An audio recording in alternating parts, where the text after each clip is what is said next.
요한복음은 두 부분으로 이루어져 있습니다. 첫 번째 부분은 1장부터 12장까지입니다. 이 부분은 표적을 중심으로 이야기를 끌고 나가고 있습니다. 우리가 살펴봤죠. 요한복음에는 몇 가지 표적이 있다고요? 7가지 표적이 있습니다. 7가지 표적. 물로 포도주를 만드신 사건, 그리고 왕의 신하를 고친 사건, 그리고 38년 된 병자를 고친 사건, 5,000명을 먹이신 사건, 그 다음에 무리를 걸으시고 날 때부터 맹인된 자를 고치시고 나사로, 죽은 나사로를 살리신 사건, 이 7개의 표적이 기록되어 있어요. 그런데 이 7개의 표적이 2장부터 시작해가지고 12장 안에 다 포진되어 있습니다. 죄송한데요, 오늘 날씨가 안에가 굉장히 더워요. 그래서 조금 온도 조절을 좀 해주시면 감사하겠습니다. 이 7개의 표적이 2장부터 12장 안에 다 들어있습니다. 이렇게 표적을 모아놓은 것은 이 2장부터 12장 안에 이 표적을 다 이렇게 모아놓은 것은 뭔가 특별한 의도가 있다, 저는 그렇게 생각합니다. 무슨 말이냐면 1장부터 12장까지는 표적을 통해서 예수님이 누구신가, 이 표적 중심에 서다단 말이에요. 표적을 통해서 이분이, 이 표적을 일으키시는 이분은 과연 누구신가, 이것을 알려주는 말씀이 1장부터 12장 말씀입니다. 두 번째 부분은 13장부터 20장까지 말씀인데요, 이 부분은 어떤 내용이 주를 이루느냐, 십자가 사역이 주를 이룹니다. 그래서 십자가 중심 서사예요. 그리고 13장부터 나오는 예수님의 모든 말씀과 사역은 십자가 사역에 집중되어 있습니다.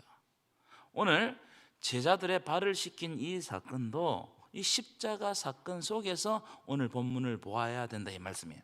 1절 한번 보실 거예요. 1절 띄워보시면, 오늘 행하시는 세족식 사건은 유월절 사건과 매우 연관이 깊다, 이것을 밝히면서 오늘 말씀을 시작해요. 1절 보시면 이렇게 되어 있습니다. 유월절 전에 자기가 세상을 떠나 아버지께로 돌아갈 때가 이런 줄 아셨답니다. 이렇게 유월절을 언급하면서 오늘 말씀을 시작하는 겁니다. 여러분, 유월절이 뭐예요? 유월절? 여러분, 유월절은 어린 양이 피를 흘려서 그 백성을 구원하는 절기가 유월절입니다. 바로 십자가 사건을 보여주는 절기가 유월절이란 말이에요. 그렇기 때문에 지금부터 나오는 예수님의 모든 말씀, 모든 행위는 오늘 본문에 나오는 세족식까지 유월절 어린 양으로서 하는 사역을 알려주는 것입니다. 그러니까 십자가 사건에 초점을 맞추고 이야기를 진행하고 있다, 이 말씀이에요. 자, 여러분, 세족식을 한번 해보셨습니까? 세족식? 찬양대 세족식 해보신 분 손 들어보세요. 몇 분 계시군요. 사랑의 동산이나 아버지 학교나 수련회 같은데, 그죠? 가면은 한두 번쯤은 세족식을 해보셨을 거예요. 저도 발을 씻겨주는 것도 해보기도 하고, 또 내 발을 남에게 내어준 것도 한번 해보기도 했습니다.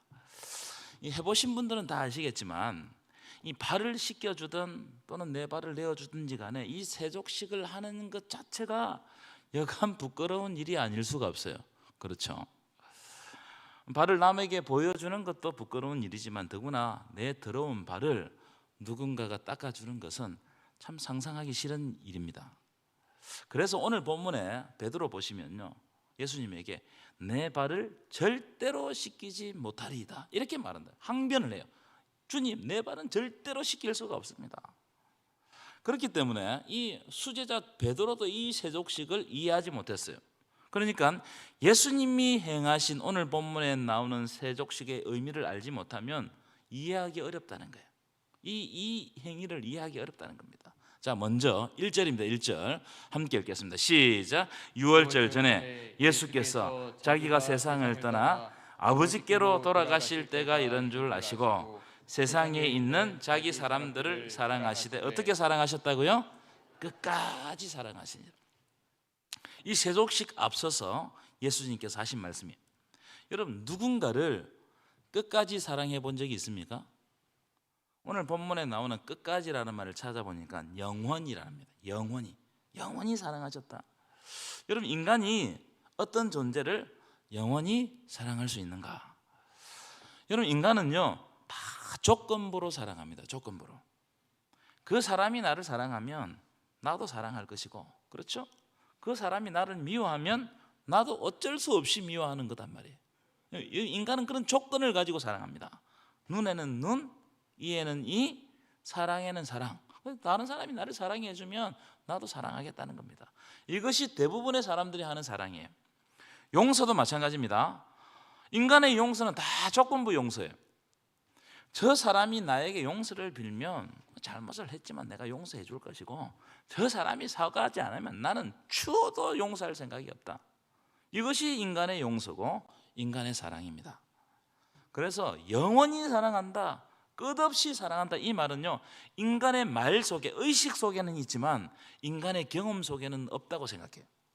그렇기 때문에 인간들은 열렬히 사랑하다가도 아주 비참하고 고통스럽게 헤어지는 경우가 있습니까, 없습니까?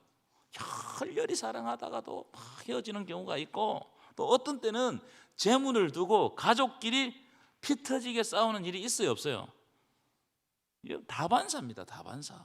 그렇게 사랑하는 가족끼리 이 재물을 두고, 유산을 두고 싸우는 경우가 허다하단 말이에요. 자, 그런데 방금 읽었듯이 1절에 보면은요, 예수님은 자기 사람들을 사랑하시는데, 여기에 사랑하다는 말은 헬라어로 아가파스입니다.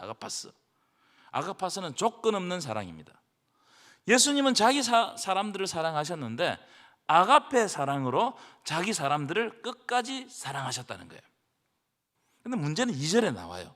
예수님은 분명하게 아가페 사랑으로 사랑하셨는데 문제가 2절에 등장해요. 2절 보여주실까요?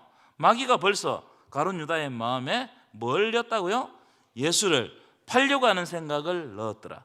이 넣었다는 말을 찾아보니까 씨를 뿌렸다는 뜻입니다. 씨를 뿌렸다. 마귀가 벌써 가룟 유다의 마음에 예수를 배반하고 팔아버릴 생각의 씨를 탁 집어넣은 겁니다. 벌써 집어넣었다, 이 말은요, 무슨 말입니까? 이미 가룟 유다의 마음에 어떻게 그 씨가 자라고 있단 말이에요. 그 나쁜 생각이 자라고 있다, 이 말이에요.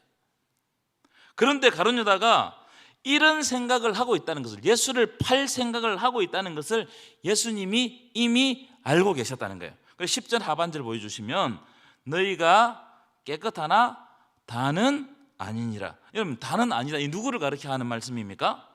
가룟 유다를 가르쳐 하는 말. 자, 11절입니다 11절 함께 읽겠습니다. 시작. 이는 자기를 팔 자가 누구인지 아심이라. 그러므로 다는 깨끗하지 아니하다 하시니라. 예수님은 이미 가룟 유다가 자신을 배신하고 자기를 팔 것을 알고 계셨다, 이 말이에요. 그런데 오늘 세족식 장면을 가만히 보면요, 자기를 배신하고 자기를 팔려고 하는 가룟 유다의 발도 씻어 주셨다는 거예요. 제가 여러분들에게 한번 질문을 해보겠습니다. 대답을 해보십시오. 여러분들은 여러분을 미워하고 배반하려고 하는, 나를 미워하고 무시하려고 하는 그 속내가 빤히 보이는데도 여러분들은 그 사람을 위해서 발을 씻기고 그 사람을 끝까지 사랑해 줄 수 있습니까? 찬양대 있겠어요? 참 어려운 일입니다. 그렇죠? 여러분, 예수님도 육신의 몸을 입고 있었습니다. 육신의 몸을 입고 있었다는 건 지정의를 가지고 있었다. 지정의를 가지고 있었단 말은 예수님도 감정이 있단 말이에요. 감정이. 이게 무슨 말씀이냐면, 가룟 유다의 속내를 빤히 안다는 것은 예수님이 가룟 유다를 볼 때마다 감정이 있으시기 때문에 마음이 좋겠어요, 안 좋겠어요? 마음이 쓰리고 어떤 때는 분노가 올라왔을 것이고 보기 싫고 저주하고 싶었을 거예요. 조금 있으면 저놈이 나를 팔 건데, 그런 생각이 들 때마다 분노가 올라오지 않았겠냔 말이에요. 하지만 오늘 본문에 보면 예수님은 그런 생각을 하고 있는 가룟 유다의 발도 씻겨주시면서 그를 끝까지 사랑해 주셨다는 거예요. 여러분, 가룟 유다에게 있어서 예수님이 그를 끝까지 사랑해 주셨다, 이 말은 예수님이 끝까지 그에게 기회를 주셨다, 이 말이에요. 그를 내치지 않으셨다, 이 말이에요. 자, 그럼 왜 그렇게 하셨을까? 예수님 왜 그렇게 하셨을까? 자, 13장 넘어가셔서 34절 35절 보실까요? 34절 35절 우리 한번 큰 소리를 읽겠습니다. 시작. 새 계명을 너희에게 주노니 서로 사랑하라.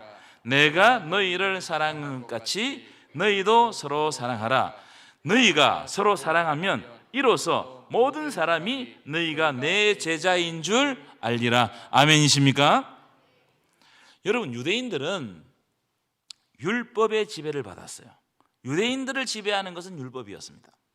그래서 율법의 1.1핵이라도 어기지 않고 지키려고 노력했던 사람들이 유대인이고 그 중에서 바리새인들은 더욱 그랬어요. 자, 그런데 유대인들은 자기만 율법을 지키려고 노력했을 뿐만 아니라 남이 율법을 어기는 것도 용서하지 못했어요. 그래서 예수님의 제자들이 밀밭 사이로 안식일 날 지나가시다가 너무나 시장해가지고 그 밀을 갖다가 좀 손으로 이렇게 까서 먹었습니다. 그랬더니 바로 정죄했어요. 아니, 당신의 제자들은 왜 안식일 날 하지 말아야 할 일을 하십니까? 그래서 여러분, 율법은요, 율법을 지키는 당사자도 율법을 지키다가 하나님으로부터 멀어지고, 그래서 율법을 열심히 지키면 지킬수록 영적으로 죽는 거예요. 왜냐하면 하나님이 보내신 그 아들을 알지 못하고 믿지 못하기 때문에. 그리고 또 자기만 죽는 것이 아니고 율법을 지키면 지킬수록 남도 정죄해서 죽여버리는 것이 유대인의 율법이에요. 이게 율법의 특성이란 말이에요. 여러분, 우리도 이런 오류에 빠질 때가 있습니까, 없습니까? 굉장히 많습니다. 남이 잘못하는 그 잘못을 지적하고 정죄하다가 사랑을 잃어버리면 그것은 율법이 되는 거예요. 율법이. 그것이 율법이 되어버리면 그 율법으로 결국 어떻게 되느냐? 남도 죽이고 나도 죽는 거예요. 남을 정죄하다가 그 정죄받는 남도 죽여버리고, 정죄하다가 예수님과 사랑이 끊어지는 바람에 나도 죽는 거예요. 그래서 예수님이 34절 35절 다시 보여주십시오. 새 계명을 너희에게 준다는 거예요. 이제 새로운 계명을 너희에게 준다. 이 말씀을 유대인식으로 말하면 너희에게 새로운 율법을 준다 이 말이에요. 새로운 율법. 그럼 그 새 율법이 뭐냐? 너희가 지켜야 될 새 율법이 뭐냐? 너희가 서로 어떻게 하라고요? 사랑해라는 겁니다. 내가 가룟 유다까지 사랑해서 그의 발을 씻기고 그에게 끝까지 기회를 준 것처럼 너희도 서로 사랑해라. 왜냐하면 여러분, 예수 믿는 공동체는 율법 공동체가 아닙니다. 이걸 지켜라 저걸 지켜라 율법 공동체가 아니고 사랑의 공동체입니다. 믿으십니까? 하나님을 사랑하고 이웃을 사랑하는 공동체가 바로 예수 공동체예요. 35절도 다시 보실까요? 이렇게 되어 있습니다. 너희가 사랑하면 어떻게 된다고요? 그때부터 모든 사람들이 너희가 내 제자인 줄 알게 된다는 겁니다. 여러분, 세상 사람들이 왜 우리를 예수의 제자인지 알지 못하는 겁니까? 그것은 우리를 통해 가지고 예수 그리스도의 사랑이 드러나지 않기 때문이에요. 왜 우리를 보고 예수 믿는데 하나님의 영광을 드러내지 못한다고 이야기하는 거예요? 그건 나를 통해 가지고 예수의 사랑이 안 드러나는 겁니다. 여러분을 통하여서 예수 그리스도의 사랑이 드러나시기를 간절히 축원합니다. 그래서 오늘 본문을 보시면 예수님이 제자들 앞에서 하신 일이 뭐냐? 자, 4절 5절입니다. 4절 5절 중심 구절입니다. 함께 읽겠습니다. 시작. 저녁 잡수시던 자리에서 일어나 겉옷을 벗고 수건을 가져다가 허리에 두르시고 이에 대야에 물을 떠서 제자들을 발을 씻기시고 그 두르신 수건으로 닦기 시작하셨다. 무슨 말이에요?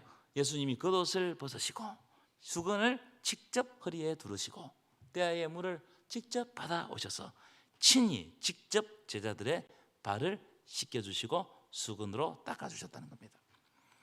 여러분, 당시 발을 씻기는 경우가 어떤 경우냐면은 종이 주인의 발을 씻겼어요. 종이 섬기는 의미로 주인의 발을 씻겼어요. 제자가 자기 선생님의 발을 씻겼어요. 이게 세상의 통념입니다. 그런데 예수님은 오늘 본문에 보면 이 세상의 통념을 완전히 깨버리시고 자기가 직접, 그것도 손수 제자들의 더러운 발을 씻기기 시작한 겁니다. 이 제자들이 깜짝 놀랐습니다. 왜 그랬을까?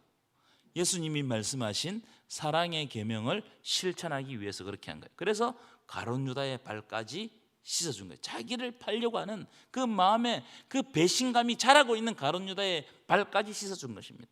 이게 예수님의 섬김의 모습이었다는. 그래서 말씀에는 마가복음에는 인자가 온 것은 섬김을 받으려 한 것이 아니고 어떻게 했다고요? 도리어 섬기려 하고. 예수님은 섬기려고 이 땅에 오셨다는 겁니다. 그리고 그 섬김의 결론이 뭐라는 겁니까? 자기 목숨을 많은 사람의 대속물로 주는 것이 예수님의 섬김의 결론이라는 거예요. 그러니까 여기에 감동이 있는 거예요. 자기를 희생하는 그 섬김 때문에 우리가 예수님의 섬김을 보고 감동하고 은혜를 받는 겁니다.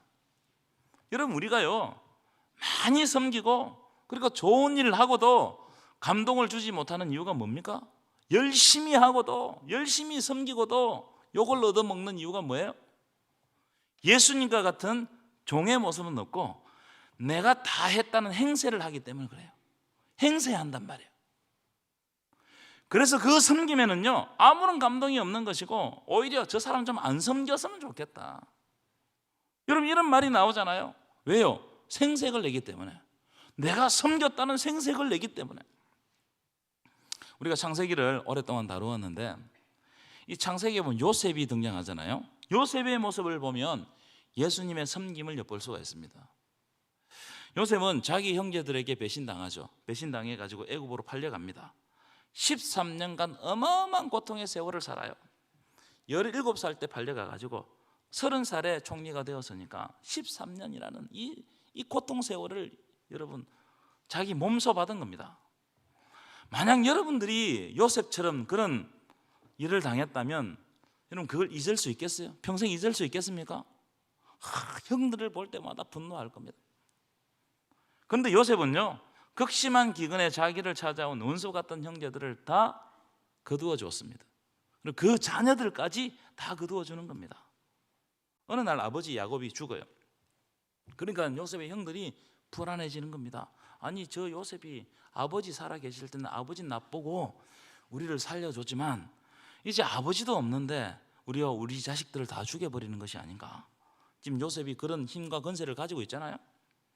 그래서 형들이 요셉을 찾아가서 이런 이야기, 우리를 종으로 삼고 우리를 용서해달라고 빌어요. 우리가 당신의 종이 되겠습니다.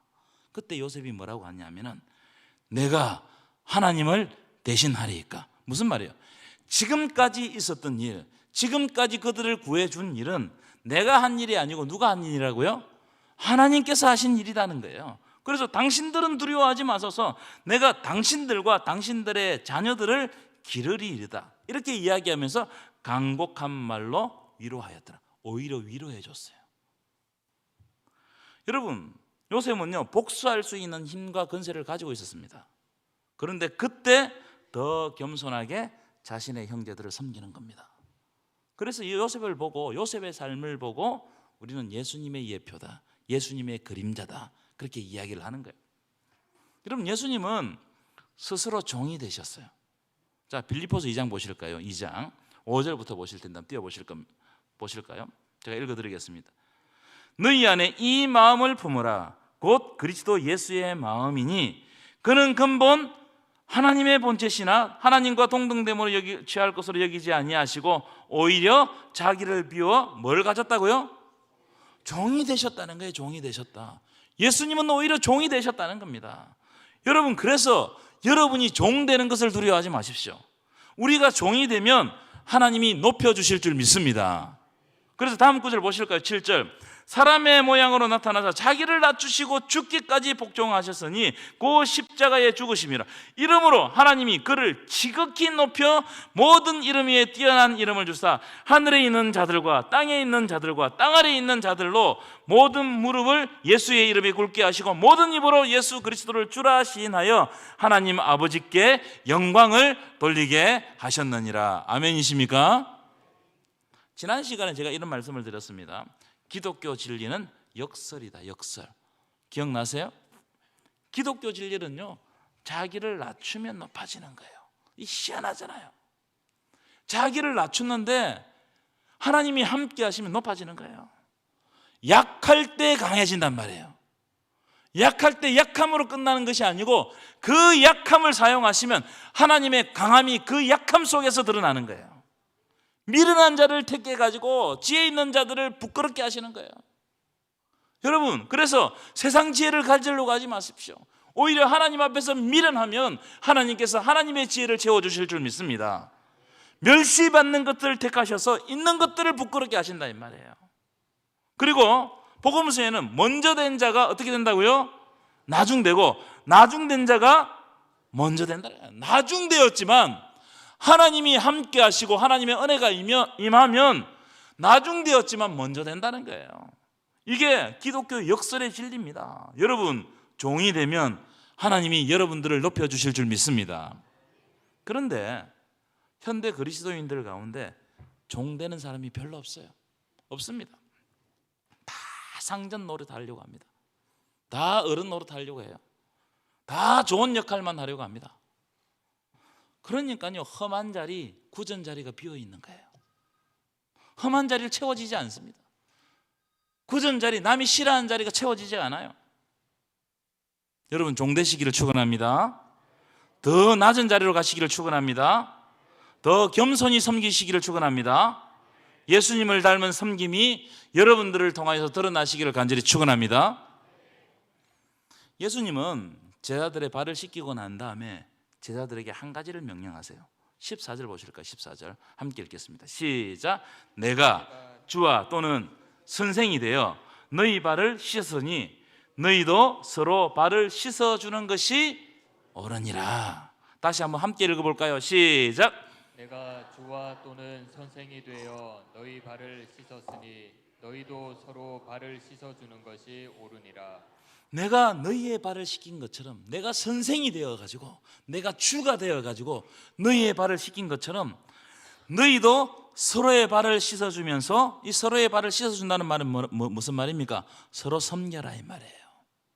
서로 섬겨라, 서로 아껴라. 이재철 목사님의 책 비전의 사람이라는 메시지북이 있어요. 이 책의 마지막 부분에 일본 인민들을 위해서 하셨던, 그리고 중국 인민들을 위해서 사셨던, 빈민들을 위해서 하셨던 가가와 도요히코 목사님의 예화가 있습니다. 지금 보시는 분이 가가와 도요히코 일본 목사님이세요. 저는 그 예화 중에 가가와 도요히코 목사님의 말씀 한마디가, 이 책이 나온 지 한 20년 됐거든요. 20년이 지나도록 잊혀지지 않고 제 마음에 남아서 기억되고 있어요. 이 가가와 도요히코 목사님의 이 삶을 제가 쭉 보니까요, 가가와 도요히코 목사님은 기생 어머니와 유명 정치인 사이에 태어난 사생아입니다. 사생아는 혼외자라고 하잖아요. 혼외자. 그런데 4살 때 아버지가 죽어요. 그리고 이듬해 5살 때 어머니도 죽습니다. 고아가 되어버렸어요. 그래서 어쩔 수 없이 이 5살짜리 아이가 본부인의 집에 들어가서 할머니 손에 자랍니다. 여러분, 첩의 자식이, 그것도 고아가 본부의 집에 들어가 가지고 어붓 형제들 사이에 얹혀 사는 것이 여러분 쉬운 일이 아니겠어요? 아닙니다. 얼마나 고통스러웠겠습니까? 이런 고통, 이 아픔, 이런 것들을 가지고 살아가는데 12살 때, 아마 우리나라도 마찬가지였는데 옛날에 전도하시는 분들이 다 북을 치면서 그렇게 전도를 했습니다. 그래서 일본에도 북을 치면서 전도하는 사람이 가보니까 어린 도요이코가 있단 말이에요. 그 어린 도요이코에게 이런 이야기, 당신도 예수를 믿으면 하나님의 자녀가, 하나님의 아들이 될 수 있습니다, 이야기를 한 거예요. 이 말을 듣고 이 도요이코가, 어린 도요이코가, 그 이제 도요이코, 가가와 도요이코 목사님의 전기를 쓴 걸 보면요, 100만 볼트 전기에 감전된 것처럼 그런 전율을 느꼈다는 겁니다. 왜냐하면 자기는 사생아이고 첩의 아들이기 때문에 아버지는 없는 것이나 마찬가지였고 어머니도 기생이었기 때문에 누구의 자녀라고 말하는 것이 부끄러운 처지였습니다.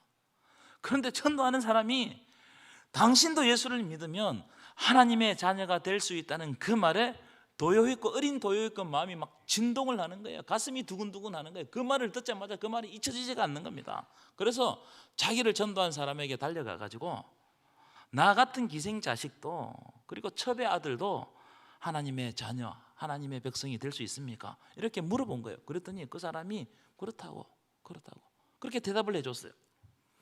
그때부터 가가와 도요히코 목사님은, 어린 가가와 도요히코는 이렇게 외쳤다는 겁니다. 내 이름은 가가와 도요히코, 하나님의 아들이다. 나는 기생의 자식도 아니고 첩의 아들도 아닌 하나님의 아들이다. 이걸 자기 자신에게 선언했다는 거예요. 반복적으로 선언했습니다. 그 후에 이 가가와 도요히코는 성장해서 신학을 하게 되었어요. 신학을 다니다가 2학년 때, 신학교 2학년 때 폐결핵에 걸립니다. 폐병이 생겼다 이 말이에요. 여러분, 그 당시 폐병은 굉장히 무서운 병이었습니다. 그래서 학교에서 정학을 당해요. 정학을 당하고 교회에서도, 섬기는 교회에서도 쫓겨납니다. 그때 신앙을 지키고자 했던 젊은 도요히코의 생각에 성경도 거짓말이구나, 예수님도 거짓말이구나, 이 거짓말쟁이구나, 폐병 환자인 나를 그리스도인으로 대접해 주는 사람이 한 사람도 없다는 거예요. 나는 비록 폐병 환자이지만 하나님의 자녀인데 나를 하나님의 자녀로 대접해 주는 사람이 한 사람도 없다는 거예요. 일본에는 한 사람도 없다. 그래서 이 청년이 실망하고 자살하기로 결심을 했어요. 그런데 자살 전에 우연히 어떤 사람이 이야기를 하는데, 북쪽에 가나사와 지방에 가면 나가노라는 목사가 있는데 그 목사의 조언을 한번 들어보라고 조언을 했습니다. 그래서 그 목사님을 찾아가서 수요일 저녁에 나가노 목사가 목회하는 교회를 찾아갔어요. 예배를 다 드리고 둘이 앉아서 밥을 먹는데 청년 도요히코가 욱 하면서 각혈을 난 거예요. 피를 확 쏟아버린 겁니다.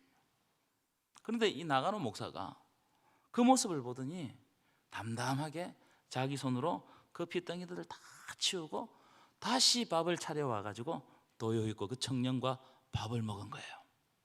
훗날 이 나가노 목사의 그 영향을 받은 이 도요히코가 목사가 되었습니다. 그리고 이 사람이 어떤 삶을 살았냐면 일본 빈민을 위해서, 그리고 중국 빈민을 위해서 자기의 몸을 던졌습니다. 이분이 어떤 일까지 했냐면, 제가 책에 기록된 대로 읽어드릴게요. 빈민들이 가장 고통스러워하는 것은 변비입니다. 항문에 변이 차돌처럼 굳어 있어서 나오지 않습니다. 그러면 장갑을 끼고 손으로 후벼냅니다. 가가와 도요히코 목사가 그 빈민들의 항문을 손가락으로 후벼주지만 되지 않아요. 그래서 거지처럼 더러운 빈민의 항문에 자신의 입을 가져다 대고 차돌같이 굳어있는 변을 침으로 녹여 빨아냈습니다. 이런 일까지 했어요. 그래서 기자가 그 장면을 보고 물었어요. 아무리 당신이 목사지만 어떻게 이런 일까지 할 수 있냐 이 말이에요. 왜 이런 일까지 하냐. 그때 가가와 도요히코 목사님이 딱 한마디를 하셨는데 그 말씀이 아직 제 마음에 남아 있습니다. 뭐라고 말씀하시냐면은, 나는 배운 대로 합니다.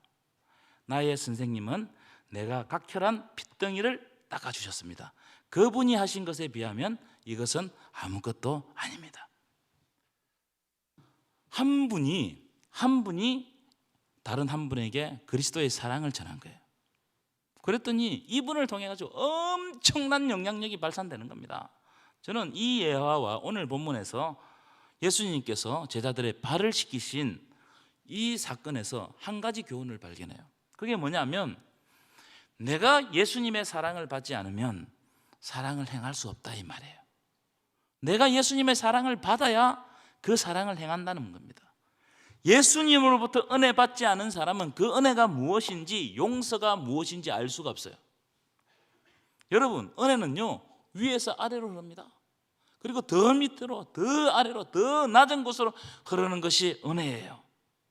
그래서 위로부터 오는 은혜를 경험할 때 내가 정말 이 땅에서 어떻게 섬겨야 하는지를 알게 되는 거예요. 아멘이십니까?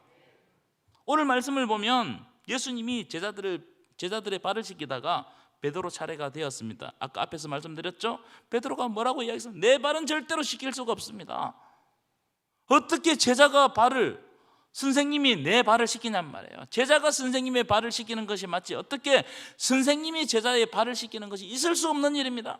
그때 예수님이 하신 말씀이 뭐냐? 8절입니다. 8절 큰 소리를 읽어보겠습니다. 시작. 베드로가 이르되 내 발을 절대로 씻지 못하시리이다. 예수께서 대답하시되 내가 너를 씻어주지 아니하면 내가 나와 상관이 없느니라.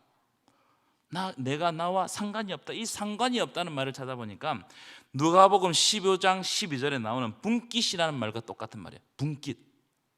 이 분깃은요 아버지로부터 물려받은 기업입니다. 유산이란 말이에요. 상속이란 말이에요. 그래서 이 말씀을 풀이하면 하나님으로부터 기업을 받지 못한다. 내와 너와 상관이 없다. 너는 하나님으로 기업을 받지 못한다. 천국의 기업을 받을 수가 없다 이 말이에요. 여러분, 예수님이 이 말씀을 통해서 베드로에게 하고 싶은 말씀이 뭡니까? 네가 지금 예수 그리스도의 사랑을 받지 않고 십자가의 섬김을 받지 않냐면 너는 절대로 남을 섬길 수 없다 이 말이에요. 예수님의 사랑을 받아야 진짜 그 사랑을 행할 수 있다 이 말이에요. 여러분, 왜 교회에서 섬기다가 시험에 들기도 하고 어떤 사람은 섬기다가 상처받아서 교회를 떠나기도 합니까? 그 이유는 단 한 가지예요. 예수님이 나를 위하여서 십자가에서 섬기셨던 그 섬김을 기억하지 않는 거예요. 그 섬김을 잊어버린 거예요. 예수님이 은혜 주셨던 그 감격이 사라져버렸어요. 우리의 신앙 가운데 예수 그리스도의 십자가의 감격이 사라져버리면 섬기는 것이 일이 된단 말이에요. 그것이 고통이 된단 말이에요. 여러분, 예수께서 나를 위하여 십자가에서 고통당하고 죽으신 것을 믿으십니까? 그리고 그 보혈의 은혜로 십자가의 승김으로 내가 지금 구원받고 하나님의 자녀가 된 것을 믿으십니까?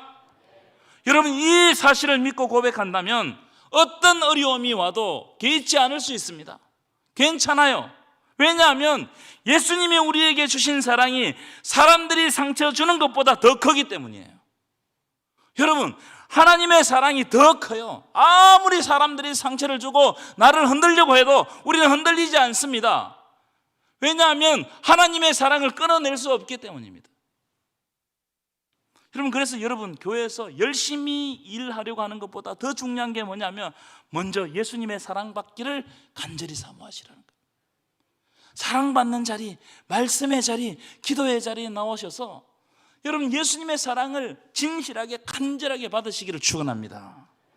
여러분, 사랑을 많이 받은 사람 아이들은요, 사랑을 많이 받고 자란 아이들은 구김이 없어요. 그렇죠? 그래서 어떤 어려움이 와도 그걸 이겨냅니다. 자신감이 넘친단 말이에요.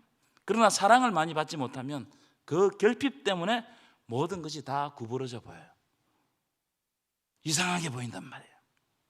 여러분, 예수님이 십자가 보혈로 오늘도 여러분들을 섬기고 있다는 사실을 기억하시기 바랍니다. 지금도 아무 자격 없는 우리들을 사랑하고 있다는 이 사실을 기억하시기 바랍니다. 이 사실을 기억할 때 진짜 섬길 수 있어요. 진짜 사랑할 수 있어요. 이 섬김의 역사가 이번 한 주 여러분 삶 가운데 충만하시기를 간절히 축원합니다. 기도하시겠습니다. 십자가의 보혈로 우리를 섬겨주시는 주님, 오늘도 정결하지 못한 우리들을 하나님의 존전에 불러주시고 말씀을 듣게 하심을 진심으로 감사를 드립니다. 이번 한 주 우리가 살아갈 때 예수 그리스도의 섬김의 역사가 우리의 삶 가운데 흘러넘쳐서 우리도 우리의 이웃을 예수 그리스도의 사랑으로 섬기고 나누게 하여 주옵소서. 예수님의 이름으로 간절히 기도하옵나이다. 아멘.